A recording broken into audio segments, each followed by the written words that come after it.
everyone.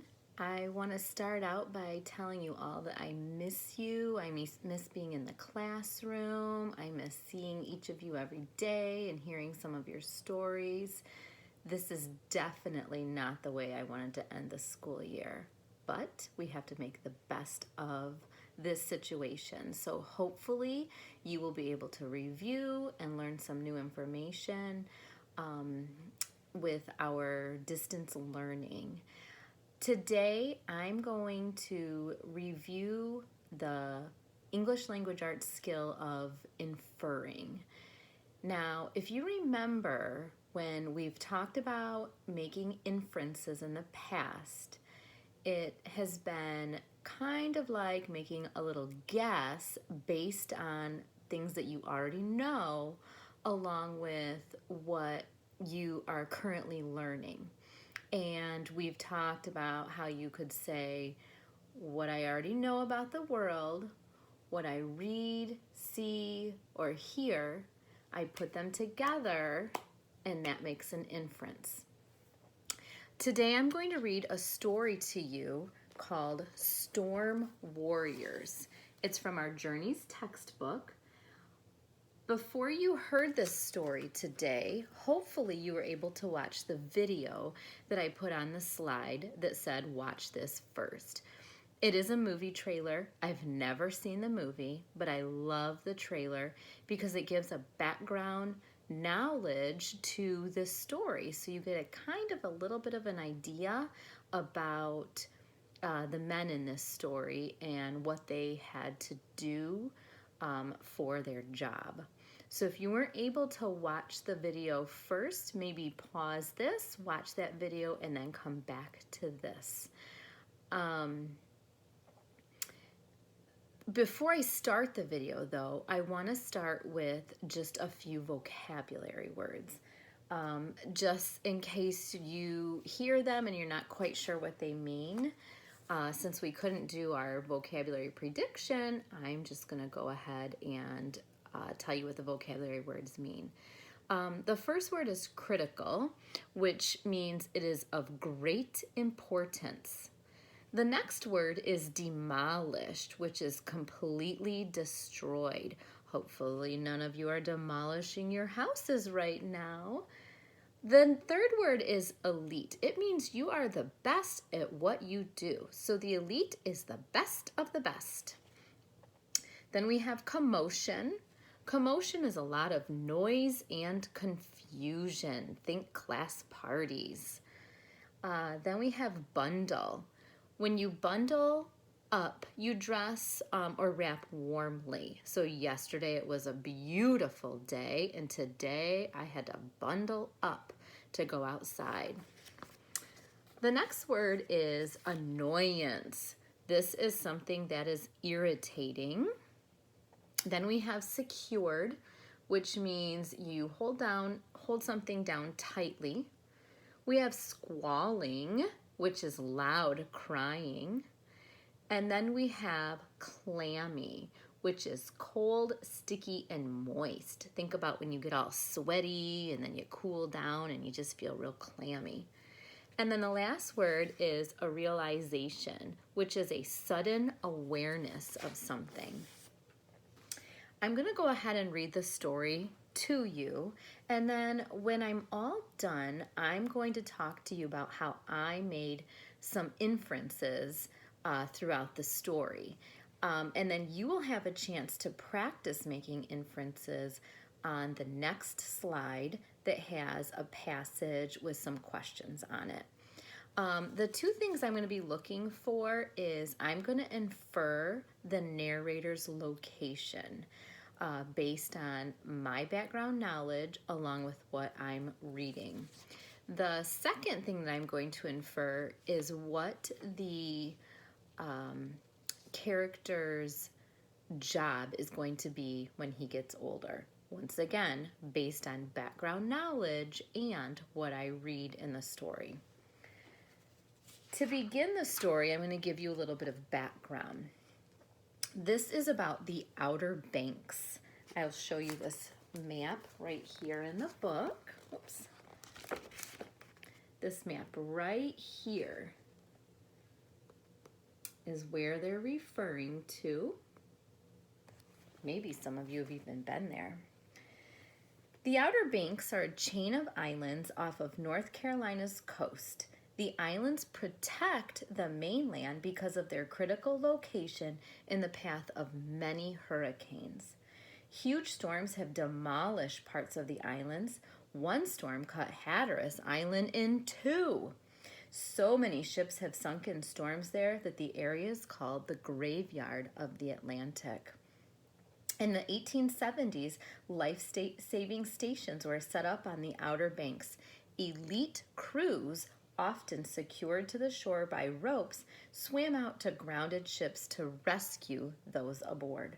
They would bundle the clammy victims, including children, in blankets. They kept working through the commotion of wind, waves, and the children's squalling. Not everyone reacts to the Outer Banks winds with annoyance. Today, a realization of the island's beauty attracts thousands of tourists each year. So there's a little background knowledge of the location of this story. And once again, here is the story I'm going to read you. This picture is also in the trailer that I put on the slide as well. So the background of the story is this first paragraph is an italicized print because it's kind of giving you some background of what has kind of happened before the story takes place. It's 1896 on Pea Island, part of North Carolina's Outer Banks.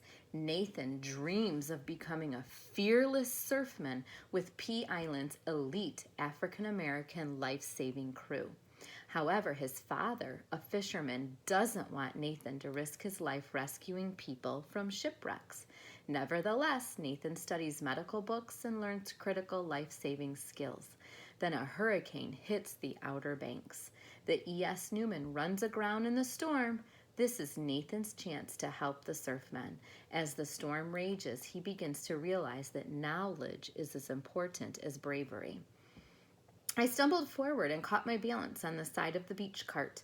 I faced the sea and the wind. There was the sunken ship hardly 30 yards from us. She was a mass of dark hull and white torn sails against the foaming sea, rocking on her side, her cabin and much of her starboard already demolished by the heavy surf. As I stood with my mouth open panting, the wind blew my cheeks floppy and dried my tongue. A cheer went up from the sailors aboard the ship. They'd spotted us and had high hopes that they would soon be rescued.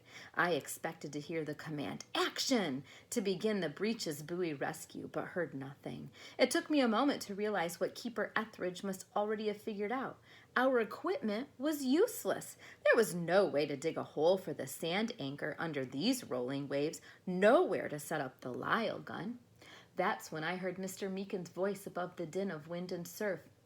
"Those waves won't stop me from swimming through them. They're all blown over, hardly taller than a man," he said. "Swim? Swim out into that raging sea?" I stood rigid and watched as Mr. Etheridge pulled a large-sized shot line out of the beach cart and helped Mr. Meekins tie it around his waist.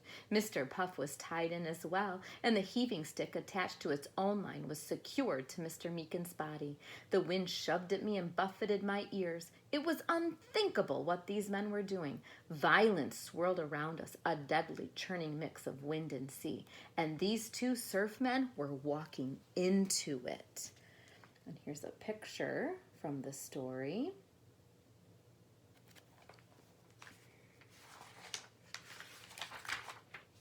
"Man the ropes!" shouted Mr. Etheridge. "One of them goes down, we'll haul them both back in." Mr. Meekins and Mr. Puff were dark forms against the white foam, plodding into the surf. Powerful waves smacked them in the chest. They ducked their heads down and pushed forward. I watched with a sick feeling in my stomach as the realization crept over me. I would never be able to do what these men were doing. The words of their motto ran through my head. "You have to go out, but you don't have to come back." In that moment, I knew with not a shred of doubt that I did not have the courage to risk my life that way. The dream and all the months of hoping blew away as quickly as the foam off the waves. William and Floyd and Daddy were right. I would never be a surfman. There was no time for me to wallow in my loss. The men were paying out the ropes, and I was the fisherman here to help. I took hold of one of the ropes. I turned my face sideways to the wind, but still it made my eyes blurry with tears. Blindly, I let the rope out hand over hand, then squinted out toward the ship. A ladder had been lowered, and the sailors leaned over the side waiting. Mr. Meekins and Mr. Puff were almost there. I heard another cheer from the men on the ship. When I peered out, Mr. Meekins was swinging the heaving stick and line. He let it fly, and it landed on deck. The sailors would tie the line to the ship so that the rope could help steady the surfmen as they made their way from ship to shore and back again. Soon we were hauling rope back in. The surfmen would be carrying one of the sailors between them now. I squinted in the spray. Where was the rescued sailor? Mr. Meekins and Mr. Puff were on their way back, but without a third man between them. Mr. Meekins was carrying something a little larger than a Lyle gun. And here's a picture.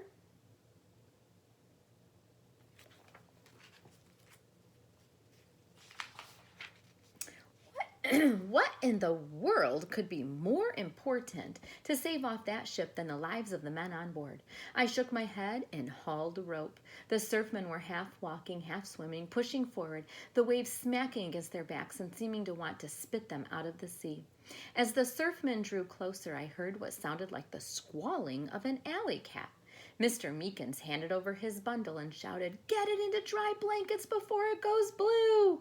The bundle was passed from man to man until it was handed to me, and I found myself looking into the terrified eyes of a screaming child. Daddy put his arm around my shoulders. "The driving cart!" he shouted over the din of the waves and wind. In the driving cart, which was nothing more than an open wagon, dry blankets were packed under oilskins. We crouched next to the cart, and it gave us some protection from the storm. The child clung to my neck. He was drenched and shivering miserably. I tried to loosen his grip so I could get his wet clothes off, but he just clung tighter. He was crying more softly now. "Mama?" he whimpered.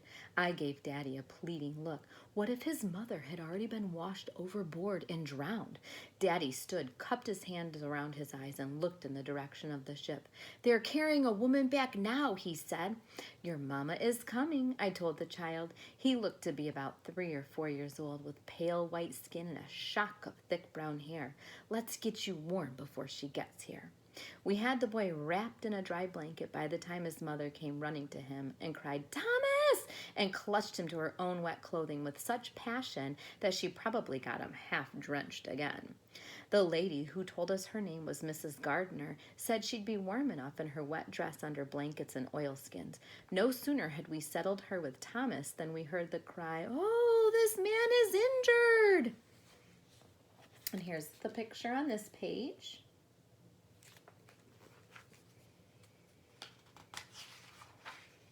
I ran to see. A young sailor had just been delivered by the surfmen.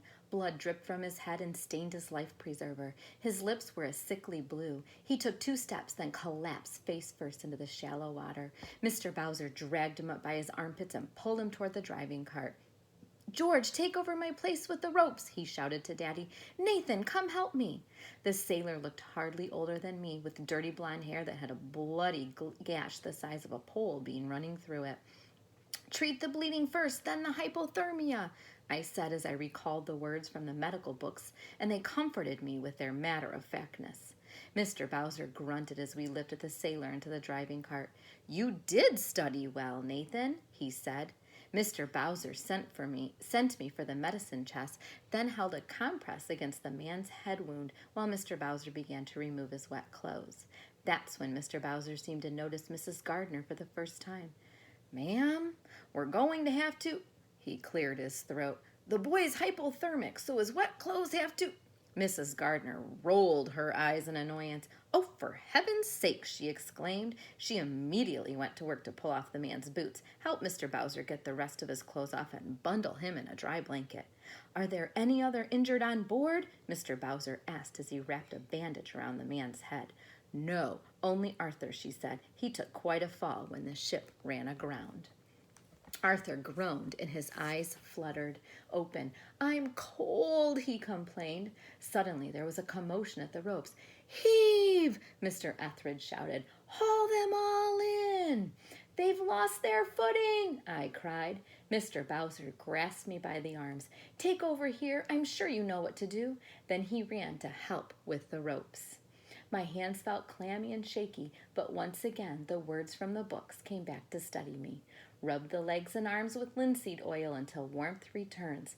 I rummaged in the medicine chest, found the linseed oil, and poured some into my palm. This will warm you, sir, I said loudly, enough to be heard over the wind. Arthur nodded his bandaged head and watched nervously as I rubbed the oil into his feet and calves, then his hands and arms. He gave Mrs. Gardner a quizzical look. Ain't he young to be a doctor? He asked her. She patted his shoulder and smoothed the hair off his forehead. He seems to know what to do, dear, she said. I am warming up, he said.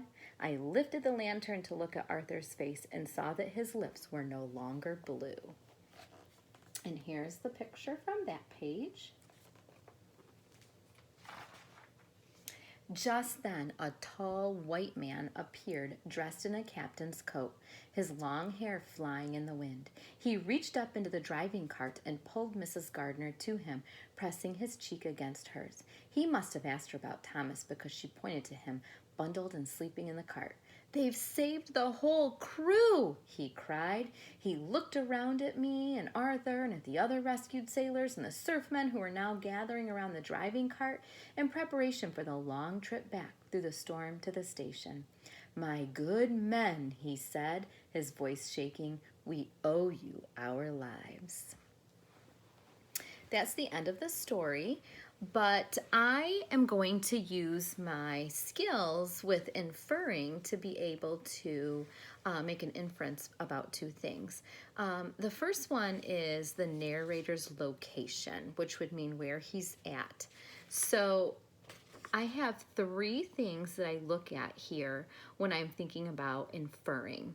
The top sentence says, I infer that the narrator's location is on the beach or at the ocean. You could say either one. My background knowledge, this means what I already knew before I started reading the story. So I know that ships are on the ocean, and I know that waves come up to the beach. So knowing that he's seeing ships and that he's seeing waves, I can say, all right, my background knowledge is going to help me understand that he's at the ocean. And then I look at my observations. This is what I read in the story. So some observations that I had is that on page 228 it says, I face the sea and the wind. Well, it's telling me right there he's facing the sea. I know that the sea is the ocean and that the narrator would be on the beach if he was facing the sea. So I took these two, my background knowledge and my observations, and that's how I inferred that he was at the ocean. It would be really weird if I said he was at a baseball game. So I had to take these two things and come up with the idea that I'm pretty sure he's at the ocean right now. The next question or inference I'm going to make is not answered in the story, but I can feel pretty confident about the answer. So I'm inferring what Nathan is going to be when he grows up. So I infer that he's going to be a doctor, some type of medical professional, and I'm going to infer that using my background knowledge along with what I observed. So my background knowledge is somebody who studies medicine, probably wants to go into the medical field. And if you remember in the story, it talked about him studying medicine. The observations, Nathan knew what steps to take to treat the injured soldier. On page 234, he says, treat the bleeding first, then the hypothermia. This tells me that he knows medicine.